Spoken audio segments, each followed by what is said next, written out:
एक बात अपने जीवन में सदा उतार करें, घर में अगर तुलसी का क्यारा है तो तुलसी महारानी हमें ये बता देती है कि हमारे घर में सुख आने वाला है कि दुख आने वाला है। जैसे शनि अपना प्रकोप दे रहा है या शनि उतर रहा है, ये किसी से पूछने की जरूरत नहीं पड़ती, अपने आप मालूम पड़ जाता। कैसे? शनि कथा अगर आपने सुनी हो तो उसमें व्याख्यान आता है शनि कथा में, पांव की चप्पल बार बार टूट रही हो, कमर से नीचे जो वस्त्र पहने हो वो फट रहे हो, कहीं पजामा है, धोती है, आदि वस्त्र हैं, कपड़े हैं, वो अपने आप फट, आज के जमाने में तो फटे फटाए पहनते हैं लोग, फैशन। उसकी गारंटी नहीं है, उसका हम वर्णन नहीं कर, हम जब पहनते हम समझ जाते हैं इसको शनि तो ऑलरेडी लगा ही हुआ। जब उनका घुटना घुटनी सब फटा हुआ दिखता है तो उसमें लग जाता है कि शनि पहले से लग गया बापड़ा, उनके पहने से तो मालूम पड़े। शनि का नियम है, शनि कथा कहती है पांव की चप्पल बार बार टूट रही हो, घिस गई हो, बद्दी टूट रही हो, कुछ कर रही हो, और अगर कमर से नीचे जो वस्त्र पहने हो वो अपने आप फट रहे हो, समझ लेना कि शनि पांव से प्रवेश कर रहा, मतलब अपनी प्रखरता शनि दिखा रहा। किसी मंदिर में गए महाराज और वहां जाने पर चप्पल चली गई तो समझ लेना शनि की कुदृष्टि अब पड़ना बंद होना चालू हो गया। कितना सुंदर कहा है महाराज। जूता चप्पल आज के जमाने में तो फैशन हो गई साहब, घर की चप्पल अलग होती है, बाहर की चप्पल अलग होती है। लोग घर में चप्पल किचन तक में पहन के जाते हैं। अरे पानी ले जाओ सीओर से, रसोई घर में लोग चप्पल पहन कर जाते हैं, जहां भगवान का प्रसाद बन रहा है, जहां अन्नपूर्णा निवास कर रही है, और पूछो तो कह किचन की चप्पल है तो माथे पे रख लो। तुम अपनी मां को जरूर देखना है एक बार, वो बूढ़ी मां कितनी बार किचन में चप्पल पहन कर गई, मुझे जरूर फोन कर कर बताना। बूढ़ी मां रसोई घर में आज भी बिना चप्पल के जाती है, और बहुओं की कहीं एड़ी नहीं फट जाए, ठंड नहीं बैठ जाए, इसलिए ये रसोई घर तक में चप्पल पहनकर जाती है। सूर्य नारायण की कथा पढ़ना,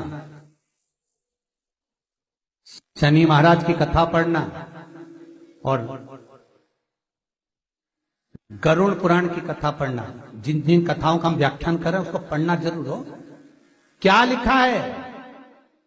घर के अंदर जब चप्पल जाती है, रोग, बीमारी, कष्ट, तकलीफ चालू हो जाती है। तुमने चप्पल क्यों पहनी? ठंड नहीं बैठ जाए, रोग नहीं बैठ जाए।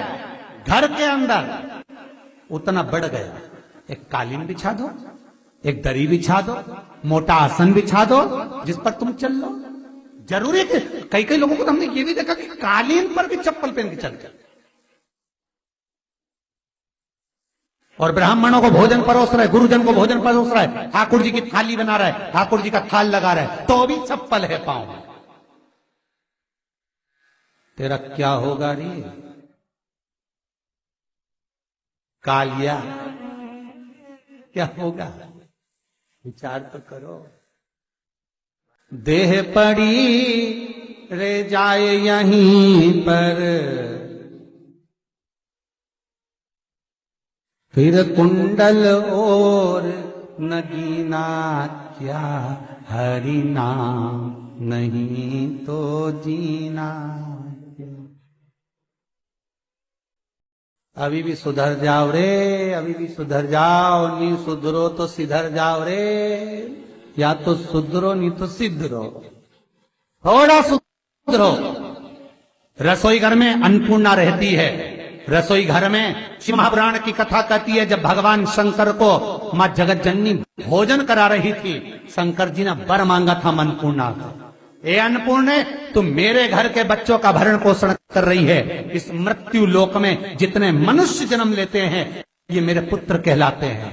तो अन्नपूर्णा ने कहा, चिंता मत करना भोलेनाथ, जिस जगह पर एक स्त्री, बेटी, कन्या या घर की बहू या बूढ़ी मां भोजन बनाएगी, उस जगह पर मैं अन्नपूर्णा उसके शरीर में प्रवेश करूंगी। और वो रसोई घर नहीं होगा, वो मेरा और तुम्हारा मंदिर कहलाएगा। अब मंदिर में चप्पल पहनकर भोजन का निर्माण करना, ये श्रेष्ठता है। एक आसन पटक लो आप रसोई घर के अंदर, जिस आसन पे खड़े होकर आप भोजन बना लो। मोटा सा आसन रख लो, चप्पल की जरूरत ही नहीं। श्रीमद् भागवत कथा कर रही है, तुलसी का मात्र, तो शनि अपनी दृष्टि बता देता है। शास्त्र कहता है जब घर के अंदर प्रवेश करने के, जब आप घर में प्रवेश करें तो कोने में चप्पल को उतार दें। बाहर जगह नहीं है तो घर के अंदर प्रवेश कर कर लेफ्ट में चप्पल को उतार दें, और 7 या 3 कदम के अंदर चप्पल उतर जाना चाहिए घर के अंदर में। और उसके बाद अगर चप्पल अंदर प्रवेश कर रही है तो राहु केतु शनि के साथ प्रवेश करते हैं, जिसके घर में बीमारी कभी पीछा नहीं छोड़ती। शनि कथा, सूर्य की कथा का स्मरण करिए, आपको मालूम है, पहचान हो जाता है। महाराज तुलसी बता देती है कि आपके घर की दशा क्या है। बार बार जल डालने के बाद भी तुलसी सूख रही है, बार बार आप पूजन कर रहे हैं, पाठ कर रहे हैं, तो भी तुलसी के दल सूख रहे हैं। तुलसी बता देगी कि तुम्हारे घर में तकलीफ आने वाली है, कष्ट आने वाला है, सूख रही है। किसी ने जरूर कुछ ना कुछ ऐसा है कि इसमें घर में तकलीफ आएगी, तुमने लगाया फिर सूखी, फिर लगाया फिर। तुलसा महारानी बता देती है कि कष्ट है। और जिस गमले की तुलसा घेर घमोर हो, फलित तो हो, आनंद में हो, तो उस घर में फिर दुख नहीं आता, समृद्धि खुद बढ़ती चली। जिन शंकर भगवान को आप जल चढ़ाते हो, जिन ठाकुर जी से आप लाड लड़ाते हो, जिन भगवान कृष्ण का आप स्मरण करते हो, राधा रानी का आप नाम जाप करते हो, जिस परमात्मा का आप भजन कर रहे हो, कीर्तन कर रहे हो, नाम जाप कर रहे हो, नाम स्मरण कर रहे हो, उससे तुम्हारा एक संबंध होना चाहिए, एक रिश्तेदारी होना चाहिए। और उससे जब तुम्हारा कोई संबंध रहेगा, उससे जब तुम्हारी कोई रिश्तेदारी रहेगी, तो उस रिश्तेदारी में जैसे ही आपके प्राण छूटे, और छूटते से ही आप जब गए, तो जाते ही आप कहोगे कि कृष्ण से मेरा ये संबंध है, वो मेरा पुत्र, वो मेरा भाई, वो मेरा बेटा, वो मेरा सगा, वो मेरा रिश्तेदार, वो मेरा कुटुंबी, वो मेरा पुत्र। जब कहोगे तो तुरंत प्रवेश हो जाए। महाराज भगवान से संबंध होना चाहिए।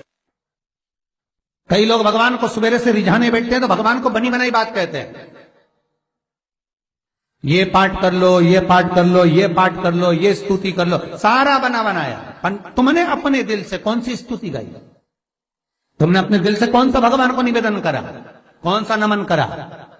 बस सवेरे उठना है, नहाना है, भगवान के सामने जाना है, भगवान को नहलाना है, कपड़े पहनाना है, अगरबत्ती लगाना है, थोड़ा सा शक्कर का भोग लगाना। इतने सारे देवी देवता, शंकर जी, राम जी, गणेश जी, सारे देवता, और 2 खुरमा लेके आए, 1 बालूशाही लेके आई, 2 मठरी लेकर आ गई, 1 मठरी लेकर आ गई, और भगवान को इतनी सी कटोरी में रख दी।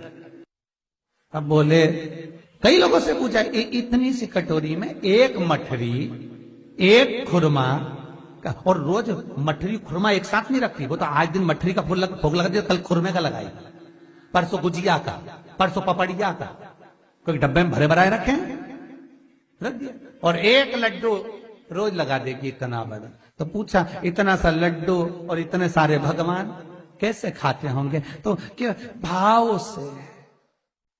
तो हमने कहा, तुम भगवान को क्यों? बहुत दुख है गुरु जी, बहुत